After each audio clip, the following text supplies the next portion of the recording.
ఇక September 9, 2023 Chandrababu Naidu arrest అయిన రోజు సార్, కరెక్ట్గా ఏడాది క్రితం నంద్యాలలో అరెస్ట్ చేశారు, విజయవాడకు తరలించారు, అక్కడి నుంచి రాజమండ్రి సెంట్రల్ జైలుకు తరలించారు. సో చంద్రబాబు అరెస్ట్ కక్షపూరితం అనే కమెంట్ చేశారు అప్పట్లో కూటమి నేతలు. అరెస్టు చేసేంత కేసు కాదు అని చెప్పి కొంతమంది మేధావులు కూడా అభిప్రాయపడిన పరిస్థితుల్లో జగన్ పతనంలో చంద్రబాబు అరెస్ట్ ప్రభావం ఎంత అంటే ఏం చెప్తారు సార్? అంటే ఎన్నికల్లో ఫలితాలపై ఒక ఫ్యాక్టర్ మాత్రమే పనిచేయదు. Any election verdict is a cumulative impact of several factors. ఏ ఒక్క ఫ్యాక్టర్తో ఎన్నికల్లో గెలవరు కూడా. సో జగన్మోహన్ రెడ్డి చేసిన అనేక తప్పుల్లో ఇది ఒక తప్పు పొలిటికల్గా. ఎందుకు తప్పు అంటే కేసు పెట్టవద్దు అని ఆ కేసు పెట్టవద్దా అన్నది కాదు ఇక్కడ. సో ఆ కేసులో ఎప్పుడైనా అరెస్ట్ అంటే ఏంటి, ఎప్పుడు అరెస్ట్ చేయాలి, ఇది సుప్రీంకోర్టు నేను ఆ రోజులో కూడా చెప్పాను. నేను నా వీడియోలు పాస్ అయ్యి కూడా ఉంటాయి చూడండి.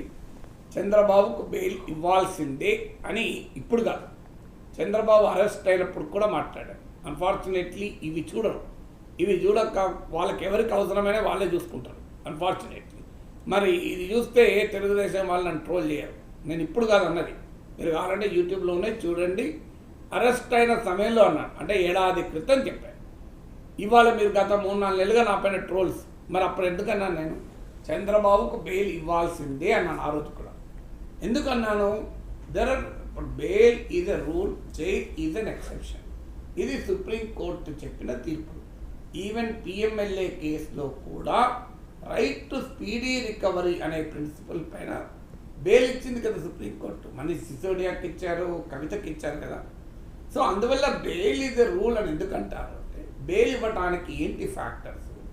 సో ఇది ఒక ఏసీబీ కేసు. బెయిల్ ఇవ్వచ్చా ఇవ్వకూడదా, బెయిల్ ఇవ్వాలా ఇవ్వకూడదా అన్నదానికి ఏంటి ఒకటే ప్రిన్సిపల్. కొన్ని ప్రిన్సిపల్స్ అంటే బెయిల్ ప్రభుత్వం ఇస్తుందా అంటే ప్రభుత్వం అపోజ్ చేయడం వల్ల కదా. ప్రభుత్వం అపోజ్ చేయకపోతే ఏ కోర్టు అయినా బెయిల్ ఇస్తుంది కదా. ఏసీబీ లాయర్లు అపోజ్ చేయలేదు అనుకోండి బెయిల్, అసలు నీకు బెయిల్ అనే సమస్య రాదు కదా. అసలు అరెస్ట్ కూడా చేయాల్సిన అవసరం లేదు కదా. ఏంటి అరెస్ట్ ఎప్పుడు అవుతారు? అప్పుడు నువ్వు కోర్టులో విచారణ జరిపి నేరం రుజువైతే అరెస్ట్ అవుతాడు. ముందు ఎందుకు అరెస్ట్ చేయాలి? అరెస్ట్ ఎందుకు చేయాలి? ఒకటి, ఒక వ్యక్తి ఫ్లైట్ రిస్క్ ఉంటే అరెస్ట్ చేయాలి. అంటే ఆ వ్యక్తి దేశం విడిచి వెళ్ళిపోతాడు, చట్టానికి దొరకడు. అంటే చంద్రబాబు నాయుడు దేశం విడిచి పోయేవాడు కాదు, చట్టానికి దొరకకుండా తిరిగేవారు కాదు. ఇక నెంబర్ 2, సాక్షుల్ని ప్రభావితం చేయడం, సాక్ష్యాధారాల్ని తారుమారు చేయడం. ఈ 2 చేయలేడు. ఎందుకంటే ఆ కేసు అప్పటికే 2 ఏళ్ల ముందు రిజిస్టర్ అయిన కేసు. 2 ఏళ్ల ముందు రిజిస్టర్ అయిన కేసు కాదు. ఆయన ఏం అధికారంలో లేడు. మరి ఎప్పుడో రిజిస్టర్ అయిన కేసు. ఆయన అరెస్ట్ ఆయన ముఖ్యమంత్రిగా లేనప్పుడు సాక్షులు ఎలా ప్రభావితం చేస్తాడు, సాక్ష్యాధారాలను ఎలా తారుమారు చేస్తాడు? చంద్రబాబు నాయుడు అరెస్ట్ అయ్యే టైంకి బోలెడు సాక్ష్యాధారాలు ఆల్రెడీ సేకరించి పెట్టారు కూడా. అది హైకోర్టు నా తీర్పులో కూడా చెప్పింది. ఆల్రెడీ కేసు అడ్వాన్స్ స్టేజ్లోకి వచ్చింది. మరి ఎందుకు అరెస్ట్ చేశారు? ఆన్సర్ లేదు. ఇక 4వది ఏంటి, ఆ క్రైమ్ మళ్ళీ రిపీట్ చేస్తాడు అనుకున్నప్పుడు అరెస్ట్ చేయాలి. చంద్రబాబు నాయుడు ముఖ్యమంత్రిగా లేడు కనుక ఆ క్రైమ్ మళ్ళీ రిపీట్ అయ్యే అవకాశం లేదు.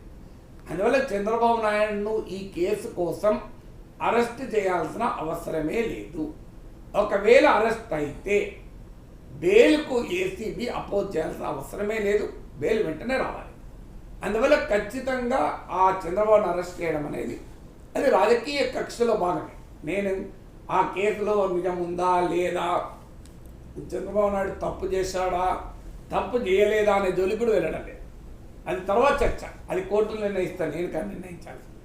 కేసు తప్పు ఒప్పులతో సంబంధం లేదు. Irrespective of the merits of the case. ఈ కేసులో చంద్రబాబు నాయుడు అరెస్ట్ చేయాల్సిన అవసరం అయితే లేదు. కేసు నువ్వు విచారణ జరిపించుకోవచ్చు. నీవు కోర్టే శిక్ష విధించిన రోజు కోర్టే కన్విక్ట్ చేస్తే జైలుకి వెళ్తాడు. మరి నువ్వు ఎందుకు చేయాలి? సుప్రీంకోర్టు దాకా ఎందుకు వెళ్ళాలి? అందువల్ల ఖచ్చితంగా ఇది రాజకీయ కక్షతో కూడిన చర్య అనేది స్పష్టంగా ఆ రోజు చెప్పాను, ఈరోజు చెప్పాను. ఇవాళ కొత్తగా చెప్పింది కాదు. జైలు చంద్రబాబు నాయుడు బెయిల్ రావాల్సిందే అన్న వీడియోలో కూడా చెప్పాను. ఇక ఆ రోజుల్లో కూడా పదే చెప్పాను. ఇప్పుడు కాదు, ఎన్నికలకు ముందు కూడా చంద్రబాబు నాయుడు అరెస్టు తెలుగుదేశం ఓటర్లు కాని వారిపై కూడా ప్రభావం చూపుతుంది. ఇది ఎన్నికల్లో ఎంత ప్రభావం చూపుతుందో నాకు తెలియదు, కానీ బట్ తెలుగుదేశంతో సంబంధం లేని వారు కూడా ఈ అరెస్టు పట్ల వ్యతిరేకంగా ఉన్నారు అని నా అబ్జర్వేషన్ ఏడాది క్రితం కూడా చెప్పాను. మీరు పాత వీడియోలో ఉన్నది చూడండి. అంటే తెలుగుదేశం శ్రేణులే కాదు, తెలుగుదేశానికి సంబంధం లేని వారు కూడా చంద్రబాబు నాయుడు అరెస్ట్ చేయాలని అంగీకరించలేకపోతున్నారు అని. ఇది రెండవ ఫ్యాక్టర్. అందువల్ల ఖచ్చితంగా జగన్మోహన్ రెడ్డి చేసిన వివిధ పొరపాట్లలో ఇదొక పొరపాటు. అయితే దీని పోర్షన్ ఇంత ఆయన పతనానికి అంటే అలా మెజర్మెంట్ చేస్తానికి ఏ మెథడ్ లేదు కనుక ఎవరూ చెప్పలేరు. ఎందుకంటే ఏ ఎన్నిక అయినా ఏ ఫలితమైనా అనేక అంశాలతో ముడిపడి ఉంటుంది, ఒక్క అంశంతో ఆధారపడి ఉండదు. Sir next YS Jaganmohan Reddy మాజీ